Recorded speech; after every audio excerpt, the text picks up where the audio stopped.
That man loves me so much. Are you joking? He's also a fox. What? Stop. If you haven't noticed, my husband's very, very handsome. His heart is even more beautiful. I get another lecture from you, I'm gonna go crazy. Oh my gosh, I work so hard. Shut the up, bitch. You're a fucking idiot. What's the title of her show? Love. Love Meghan. For what? To watch? Who wants to watch Meghan Markle bake a pie? Are you in love now more than ever? Are you in love? How happy and beautiful is your husband? He's so beautiful.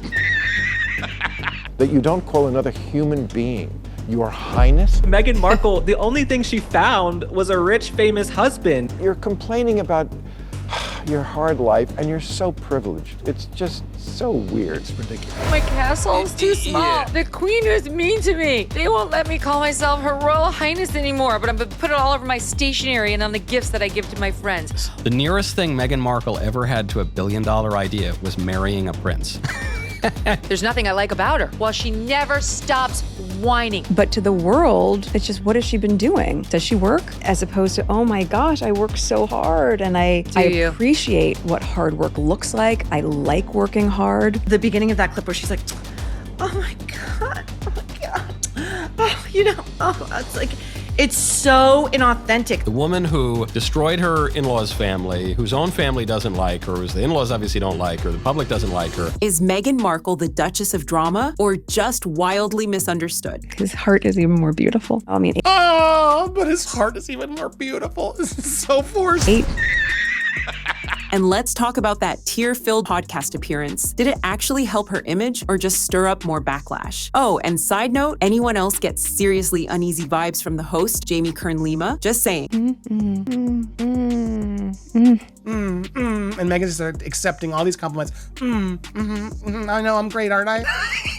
But that's only the start. The internet absolutely roasted Meghan's spot on Time, magazine's top 100 most influential women list. And then there's Prince Harry's BBC interview, a moment so awkward it had critics practically gagging. I don't know how much longer my father has. He won't speak to me because of this security stuff. I would love reconciliation with my family. I've always, there's no point in continuing to fight anymore. As I said, life is precious. If you are trying to reconcile with your family, if you are trying to make amends, you don't go on TV and blame them again. This is literally the last thing. Behind the scenes, the whispers from former staffers are painting a messy picture, casting Meghan as more narcissist than saint. Add to that her Spotify deal getting axed, the Netflix series flopping hard, and rumors she's one misstep away from being iced out of the royal family. Maybe it's time she stops signing gifts as Her Royal Highness. Meghan Markle is now accused of breaking the agreement with the late queen after podcast revelation, with the compliments of HRH, which is Her Royal Highness, the Duchess of Sussex. You made homemade strawberry jam. It's kind of like a doctor when you keep referring to them as doctor and like, call me Susan. Like I would never refer to myself as Her Royal Highness.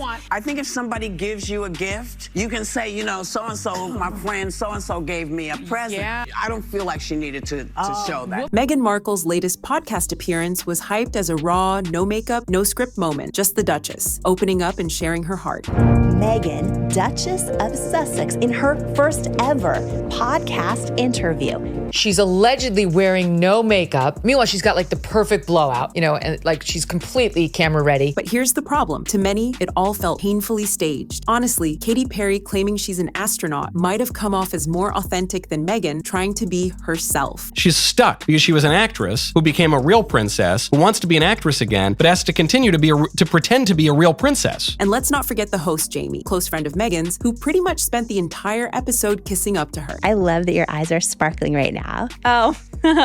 Oh my God. Dan, I threw up in my mouth. Yes.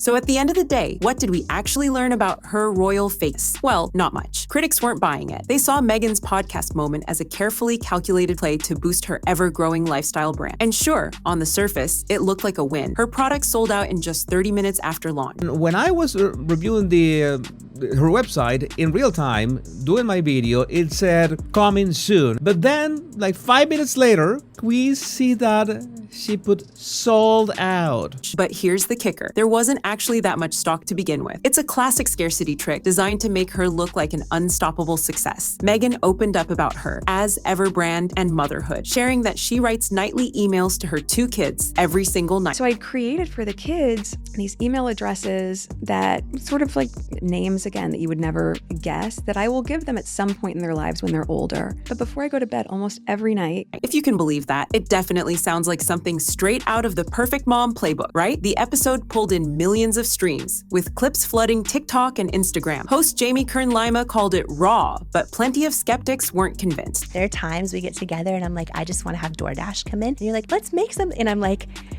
no, I don't want to cook again, Meghan. My God, take a break.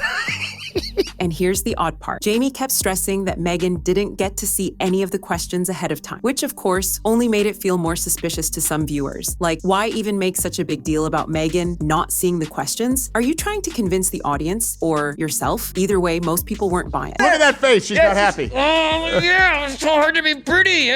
So your life is so hard. You're a fucking princess. I wonder how hard it is to be Cinderella when you look like the fucking step witch's mother. That's a character you didn't even know about. I didn't even know you were black. The Daily Mail's Alexander Larm brushed off Meghan's teary moments as a clear play to stay relevant. Over on X, users were quick to call out her polished delivery, with one person joking, even her tears have a PR team. And she also is pretending like she's crying. We zoomed in just to see. There isn't a tear in sight. Dan, look at this. I invite the viewers to take a close-up look at this.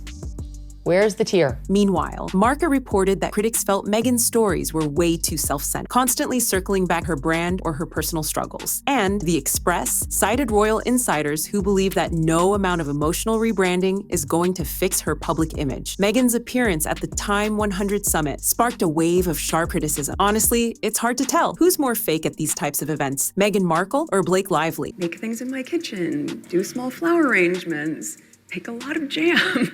That feeding of others is my self-care. Oh my God, Glenn. You have shown me some of the most excruciating and unbearable footage I've seen in quite a long time. Even though Meghan didn't make the 2025 list, her summit speech still fueled major backlash. Over on X, users called her inclusion absurd, pointing out that her business ventures, selling jam, honey, and cupcake sprinkles, aren't exactly earth-shattering achievements. This woman is a born manipulator. The Netflix thing, she doesn't do the work. She don't make the jams. It's all made for her. One commenter even snarked, "Who does she think she is, Gayle King?" Now, that's someone with a track record of a real impact. She went to space. Meanwhile, GB News quoted critics who labeled Meghan a self-promoter, still writing on her royal connections. While also editing all the time-coded notes for season 2 of With Love Meghan, and then being in edits for the podcast, and being a mom and a wife and a friend. But to the world, it's just, what has she been doing? Does she work? As opposed to, oh my gosh, I work so hard and I appreciate what hard work looks like. I like working hard. She's not editing scripts. She's not editing what's going to happen the next day. People are putting that in place. She won't even organize her own clothes. Everything is organized for her. That is not hard work. Hard work is get up in the morning, get to 7 o'clock, get into a factory or a shop and working for 10 hours on your feet, coming home knackered. That's not what happens to her. And with her influence under the microscope, that time nod is looking a lot more like a head scratcher than a crown. Prince Harry's latest BBC interview is lighting up headlines. Again, this time he's taking aim at King Charles, accusing him of ignoring serious security concerns just after losing a court appeal. I don't know how much longer my father has.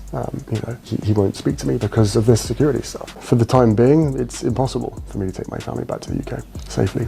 That's a lie. You can take them back whenever you want. You can bring your own security. You can ensure that they're safe. You can go to safe spots. There are a million ways to do it. Don't announce it. Don't tell people you're coming. Just show up and find a space and make sure it has even extra security. But instead of sympathy, Harry's comments are triggering a media storm. Columnist Sarah Vine didn't hold back, calling his tone self-pitying and accusing him of using his father's cancer battle for sympathy points. Meanwhile, palace insiders, according to ITV News, say the timing and tone of his remarks remarks were in seriously poor taste. And get this, the Mirror claims King Charles is now even more guarded, reportedly fearing that any private chat with Harry might end up as the next big TV tell-all. And over on X, it's brutal. Users are dragging Harry, calling him entitled, with one comment summing it up as nothing more than a royal pity party. Interview deeply alarming. It's delusional in so many ways as well. The fallout didn't stop with Harry. Meghan's name was quick to resurface in the chaos. Critics say Harry's interview wasn't just about security, it was another loud chapter in what many see as a drawn-out grievance tour, one that's only making the royal rift worse. And right on cue, the conversation shifts to Meghan, with familiar accusations taking center stage. Meghan Kelly straight up called her a malignant narcissist. And being a mom and a wife and a friend. Oh, yeah. Those are all jobs. I mean, I love being that busy, but I do think it's really interesting when people have no sense of what goes into the thing. Yeah. But she is a malignant narcissist who cannot get enough of herself while she simultaneously plays the victim. While The Telegraph's Celia Walden described Meghan's podcast as little more than a self-focused therapy session. Even Page 6 dropped a bomb. Apparently, wellness brands like Goop have passed on working with her, finding her too polarizing for their image. And here's the part lighting up social media. Every time Meghan sheds a tear or shares her story, critics say it feels less like real vulnerability and more like a calculated performance, one that's starting to lose its edge. Prove that you're enough. You have to prove that you're pretty enough. You have to prove that you're smart enough. You prove that you're a good wife or a good friend. Or Meghan Markle's sitting here talking about, yeah, I gotta prove that I'm pretty. And while she's a pretty woman sitting across from a bratwurst. Yes. Podcast host Jamie Kern Lima found herself in the hot seat after her overly enthusiastic performance during Meghan's episode. Viewers weren't buying it. Many felt her delivery was way too forced, almost like she was reading from a script packed with praise. YouTube commentator The Royal Rogue called her out for her high-pitched tone, describing it as exaggerated and artificial. He even suggested she sounded more like a cheerleader for hire than a genuine host, echoing every word Meghan said with blind agreement. Oh, you look like Snow White and I'm the fucking dwarf.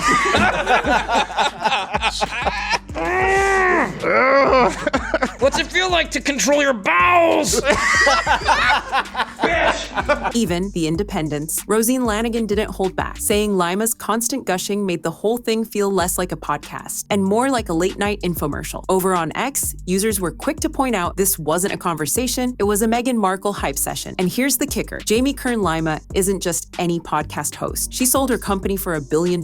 She knows what it takes to build something from the ground up. But instead of offering insights, all viewers got was an hour-long monologue about how amazing Meghan is. Why is she showing up on hour-and-a-half-long podcasts? Who's got time for that? Listeners were left wondering, why is someone that successful spending her airtime acting like Meghan's personal PR rep? And this isn't just about one podcast. Whether it's Meghan's tear-filled podcast moments or Harry's dramatic BBC interviews, the debate remains the same. Are they finally speaking their truth or just staging drama? She decided she didn't want to be a real princess because to be a real princess involves duty and responsibility, caring about other people. And so she just wanted to be a pretend princess in Hollywood, so she split her husband off from his royal family and then inked a $1 zillion deal with a bunch of media companies, and then all her projects flopped. From Time, magazine's oddly timed, most influential nod to former staffers leaking stories about Meghan's fiery temper, people are questioning everything. Critics have labeled them a self-absorbed duo, milking personal struggles for sympathy points. Supporters, on the other hand, argue they're simply misunderstood, trying to reclaim their story in a world that's quick to judge. But let's face it, most of the internet seems to be leaning hard into skepticism. Are Meghan and Harry really just speaking their truth? Or are we watching a masterclass in personal branding disguised as vulnerability? The line between authenticity and performance has never felt blurrier. And hey, maybe none of us really know. We're just out here scrolling through royal drama while trying to make rent. If you've got thoughts, and we know you do, drop them in the comments. Don't forget to like, subscribe, and hit that bell so you don't miss the next deep dive into the world's most talked about power couple.